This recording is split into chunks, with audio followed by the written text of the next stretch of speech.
Hi guys, welcome back to our channel. ఈరోజు Saturday అంటే ఎవరొస్తారో మనందరికీ తెలుసు కదా. కింగ్ నాగార్జున గారైతే రాబోతున్నారన్నమాట.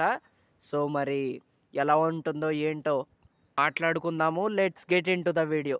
ఇక సాటర్డే రోజు నాగార్జున గారు ఫైర్ అవుతారా అంటే నాకు తెలిసి మ్యాక్సిమం అవ్వకపోవచ్చనే చెప్పాలి. ఎందుకంటే ఇది మొదటి వారమే కాబట్టి, మొదటి వారం ఎందుకులే అరవటం అని అనుకొని నాకు తెలిసి అరవకపోవచ్చు. ఎందుకంటే కింగ్ నుంచి కిండర్ జాయ్ ఆశించాలి గానీ, కోపం కాదు. ఓకేనా? సో, అదనమాట. ఒకవేళ ఫైర్ అయితే మాత్రం నాకు తెలిసి మనీష్ మీదను, హరీష్ మీద అండ్ అలాగే మన కామనర్స్ మీదైతే గట్టిగానే ఫైర్ అయ్యే అవకాశాలైతే కనిపిస్తున్నాయి. గట్టిగా క్వెషన్ చేసే అవకాశాలైతే కనిపిస్తున్నాయన్నమాట. సో, చాలా మిస్టేక్స్ అయితే ఉన్నాయి వాళ్ళ సైడ్ నుంచి.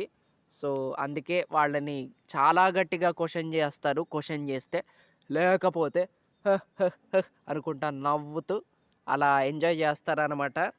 అదే ఏముంది, ఒక 2, 3 పాటలు పెడతారు. కంటెస్టెంట్స్‌ని డాన్స్‌లేయమంటారు 2 టీములు డివైడ్ చేసి. ఓకే. ఇగ మళ్ళీ వచ్చే శనివారం కలుద్దాం. ఓకేనా? అని అంటారిగ. సో, అలాగే ఉంటది మాక్సిమము. ఎందుకంటే కింగ్ నుంచి అంత ఫైర్ కష్టం అబ్బా! చాలా కష్టం అనే జెప్పాలి. సో, ఆశించకూడదు.